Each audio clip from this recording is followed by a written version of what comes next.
let Eric's children have a chance to choose lifelong peace, comfort, security, success, and happiness. I ask this court to impose a sentence of life without parole, a sentence that truly reflects the gravity of this crime, the irreversible harm caused to our family, and the calculated choices that led to Eric's death. Thank you, sir.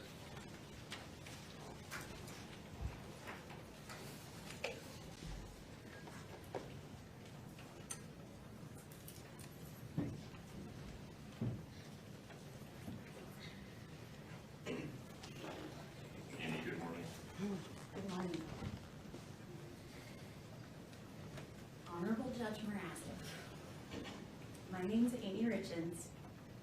I am Eric Richins' sister.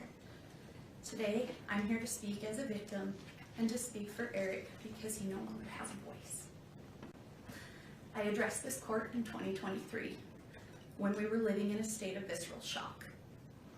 Now, 3 years later, we are here at sentencing on a date that carries a weight I can barely describe. Today's Eric's 44th birthday. Birthdays are supposed to be proof of life, a day to celebrate another year of growth. Instead, today is a cruel reminder of another year Eric will never see, and a reminder of the fatherhood that was stolen from his 3 sons. Before I talk about what this crime has done, I need you to know who Eric was, not as a headline, but as a person. Over the course of this trial, so many people described Eric in strikingly similar ways. They called him outgoing, confident, funny, competitive, dependable, driven, and fiercely loyal. He was a leader, a hard worker, a rancher, a businessman, a coach, a best friend, a brother, a son. But more than anything, people described him as a phenomenal father. Eric had 3 sons and he coached many of their sports teams. He was the kind of dad who showed up not just for his own children, but for everyone around them. Sometimes I think about all the children who lost him too, the kids he coached, mentored, and believed in. I cannot imagine the confusion and heartbreak they felt when someone who had become such a steady and trusted part of their lives was suddenly gone. Eric was a real person, a deeply loved person, and the loss of him echoes through every life he touched. On my 16th birthday, I was sitting in my 10th grade English class when I got a text from Eric that said, "Come outside." I walked out and there was Eric, standing with flowers and that mischievous grin we all knew. I asked what he was doing there, and he just said, "Let's go. We've got to get a little mud on your tires." I had just bought my first truck, a used Ford F-150. Eric took me up into the mountains and we took that truck off-roading for the first time. It was exhilarating and terrifying, but I felt safe because he was there. That was Eric. He made life bigger. He made people feel brave, and he protected the people he loved. That is the brother I lost, and that is the father his boys lost. In 2023, I told this court that I was tormented by the sequence of events of that night. Today, that torment has not faded. I still wonder when Eric realized he was in mortal danger. I wonder what Kouri said to him in his last moments. I am still haunted by the question, did his boys hear their father's final struggle? If Eric had died of an illness, we would have cared for him. If it were an accident, there would have been kindness. But there is no comfort here. In his last moments, after being intentionally poisoned, my brother was faced with the ultimate betrayal. Eric's sons were 9, 7, and 5 when their world was shattered. They are now 13, 11, and 9. These are the years when a boy learns how to be a man by watching his father. What makes this crime uniquely heinous is that their grief will never pass. It will reinvent itself at every milestone. This crime didn't just happen once, It happens every single morning when those boys wake up and realize their father is still gone. They did not just lose their father, they lost the life they knew. Eric's death didn't end the harm. It began a grinding process of re-traumatization. Early in this process, I remember being told this case would be a marathon, not a sprint. We did not understand how every hearing, filing, delay, and public narrative would reopen wounds all over again. As if losing Eric was not painful enough, our family was then forced to grieve under public scrutiny. After the publication of the grief book, our family became the subject of public narratives, attacks, and speculation. At one point, I received a message sent from a burner phone that said, "You think you're funny? Kouri will get the last laugh. Your jealousy is as disgusting as your family." Law enforcement later confirmed, through warrants, that the message came from Kouri. That moment stayed with me because it captured what these years have felt like. Not just grief, but intimidation and distortion. Yes, our family hired a private investigator, but when someone you love dies suddenly and deep in your gut, you believe something is terribly wrong, you do not stop searching for answers. The real question is not why would you investigate? The real question is, what wouldn't you do? What wouldn't you do for your brother, for the truth?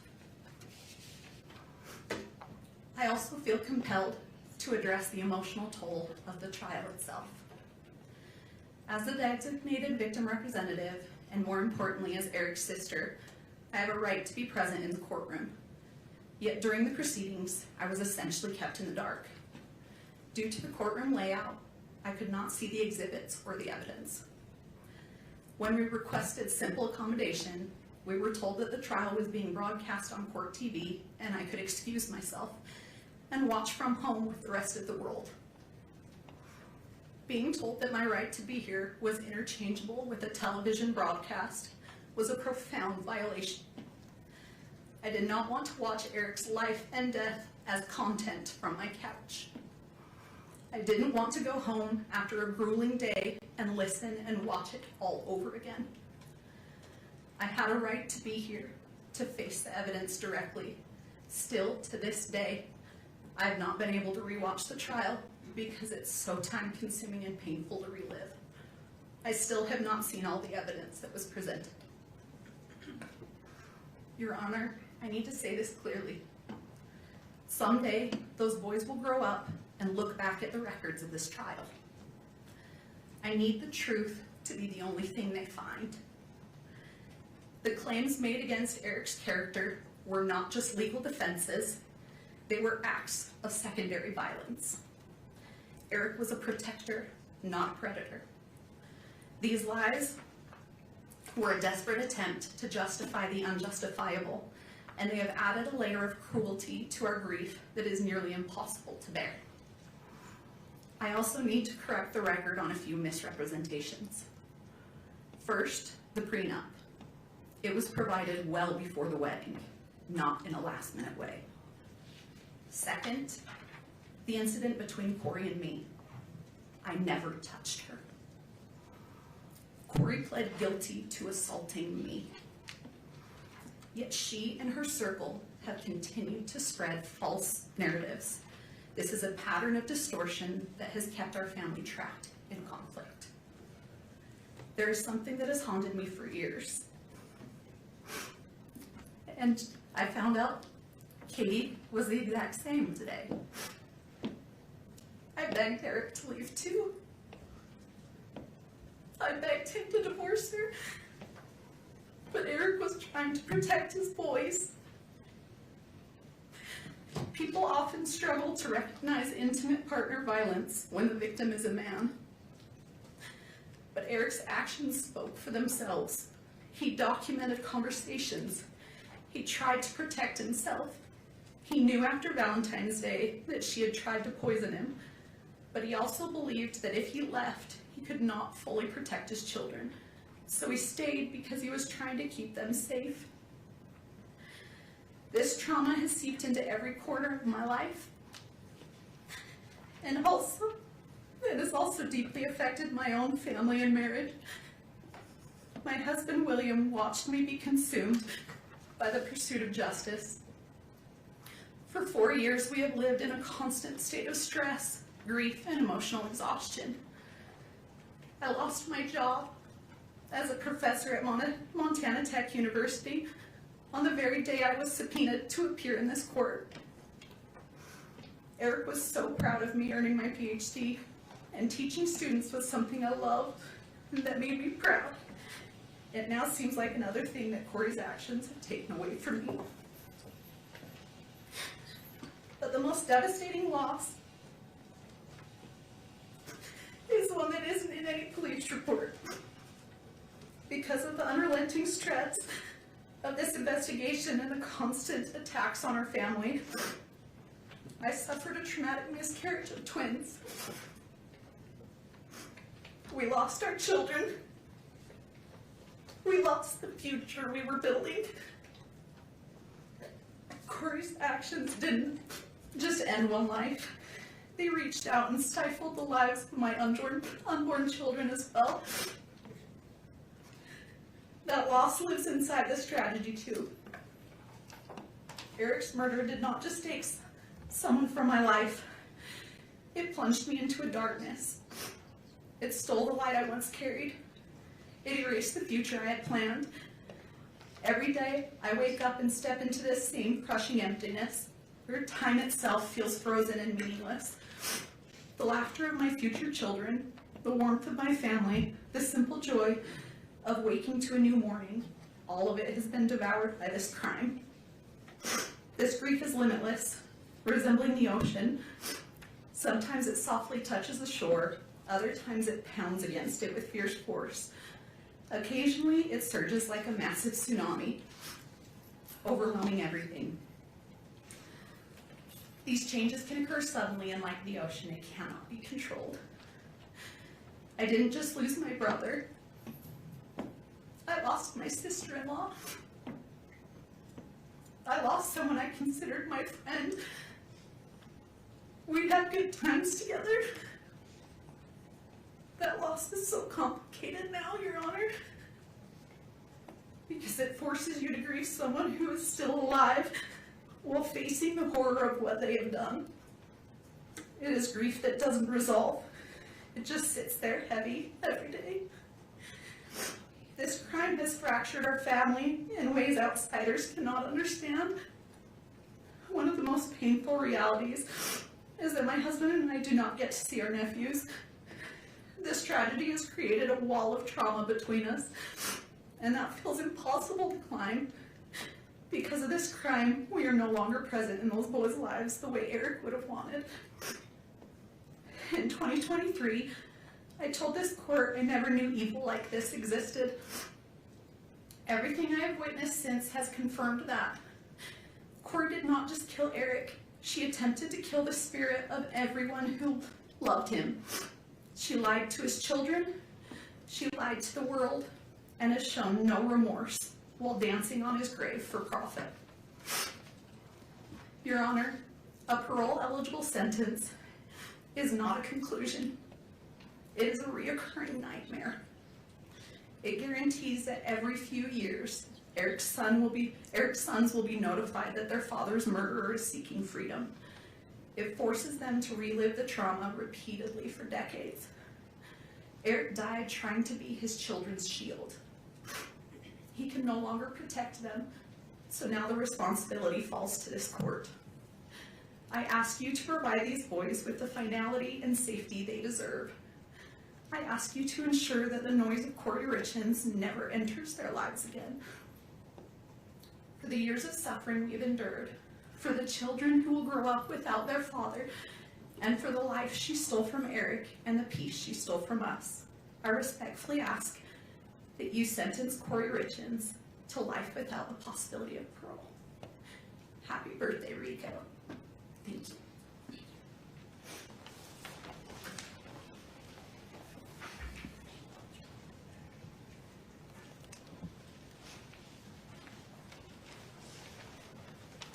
Jessica. Good morning. Good morning, Judge. Take your time. My name is Jessica Black. I'm a licensed clinical mental health therapist and a registered therapist. Myself and my colleagues are here today to read the victim impact statements for 3 children. We are here as advocates on their behalf. After a developmentally appropriate process, the boys were able to decide individually how they wanted to share their statements, and this is what they chose. Our roles are to read their words exactly as they wrote. The boys want the court and the world to hear their side. This is from WR. I woke up to sirens, and there were a lot of people at my house, and I was definitely scared. I felt confused. I was in a bedroom with my brothers, and I didn't know what was happening. At first, I was really scared because I didn't know what was happening, and I had no control, and I felt helpless. I felt really overwhelmed. After my dad died, Kouri would put us in the basement while she was with the neighbor. I felt scared because I thought something really bad was happening again. She would take me to places that smelled really bad. Everything she did made me feel uncomfortable. When someone talks about Kouri, it makes me feel hateful and ashamed. She took away my dad. It's made me have a hard time trusting people. I was scared that Kouri's family would come to my school and take me. I had to go to counseling with DCFS in Heber, and I did not like it. DCFS made me talk to Kouri, and I couldn't do things that I wanted to do. I felt not important to anyone. I feel a lot better about myself now than I did with Kouri. I can't ever see my dad again. I want her to go to prison forever. If she got out, I would be so scared, really mad, and I wouldn't want to go with her anywhere. I'm worried that she would take me away from Katie and Clint. Once she is gone, I will feel happy, and I will feel safer and relaxed, and trust people more. Thank you.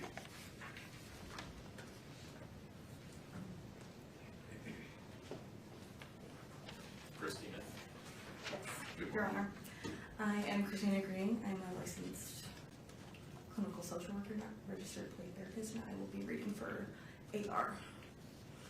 You took away my dad for no reason other than greed, and you only cared about yourself and your stupid boyfriends. You were not caring and watching over me and my brothers. I had to be a parent to W. C and I would walk him to the bus stop, feed him, and watch him. You were not concerned about our health. When we got hurt, you didn't even care. When C got run over by a side-by-side, you still made him go to the soccer game that day without taking him to the doctors first. You would lock C in his room, and I would have to go to the kitchen and bring him food. You shamed us when we didn't want to eat uncooked lasagna you made. We threw it away because we couldn't eat it. Then you made us watch videos of children starving in war areas. You wanted to scare us into eating something that wasn't cooked. You wouldn't let our dog outside, and then the dog would pee inside. You created this problem, then you would smack my dog on the head as hard as you could. You wouldn't let me put my kitten in the garage for safety at night, and we found it eaten by raccoons the next day. You wouldn't let us turn on and use the heater lamp for the chickens and bunnies, and they froze to death. You would always argue with my dad and lock the door. You were not playing the role as a real mother does. You were doing the opposite. Now my dad can't be my coach anymore, can't be at any of my games. He won't be at my birthdays. He can't teach me how to drive. He won't be at my graduation, and he can't take me camping or fishing. You made me paranoid about sleeping on my dad's side of the bed by saying I might die or get harmed when I was just trying to be close to my dad after you killed him. You took away everything from me and my brothers. I don't want you out of jail because I will not feel safe if you are out. You have never said sorry for anything that you have done to me and my brothers. I don't want you to hurt anyone again. I know that you will need to stay in jail to fully take accountability for what you did to me, C.W., and my dad. With you in jail, I will be able to continue to feel safe and live a happy and successful life without fear of you hurting me or anyone I love. Thank you, Your Honor. Thank you.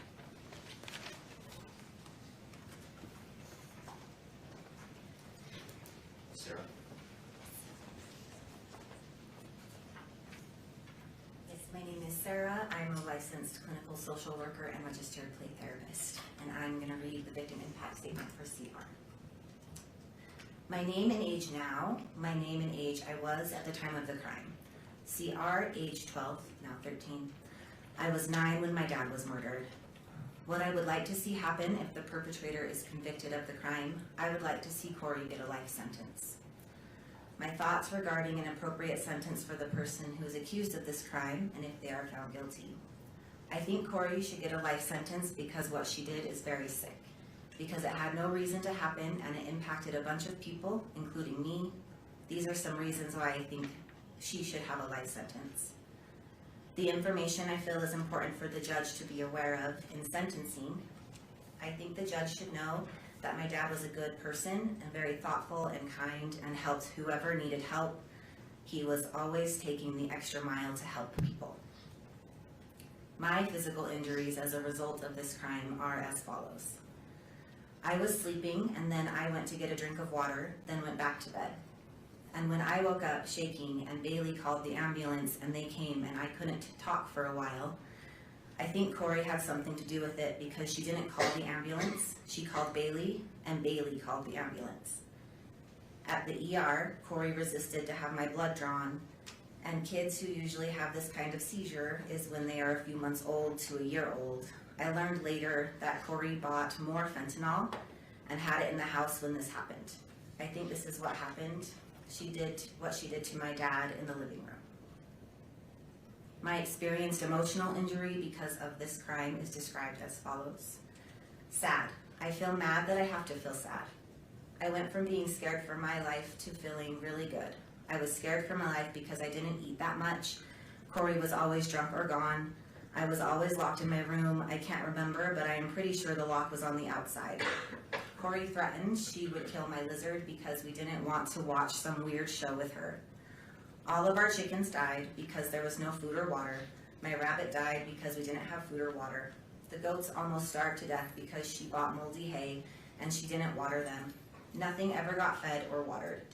It didn't feel good to worry about my animals. I felt like I had to take care of my siblings.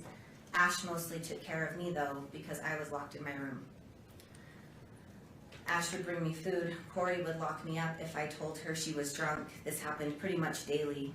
I feel angry that she locked me in my room. I am angry almost all my animals died. I am angry she threatened to kill them. I am angry she killed my dad. I started to feel really good when I moved into a safe place. It was safe because the people around me were safe, Katie and Clint.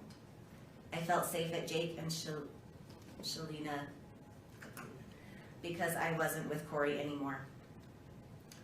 Counseling. I feel annoyed that I have to go to counseling and tell the story about what happened 55 million times. I feel better now because I know it's to help me. I would like to not have to go to counseling. I would like to have to not worry about anything after this trial is over. I want the judge to know I hope Kouri gets convicted to a life sentence. Kouri is always drunk. I want the judge to know my dad was a good person and I miss my dad. I miss my dad, but I do not miss how my life used to be. I don't miss Kouri, I will tell you that. Thank you.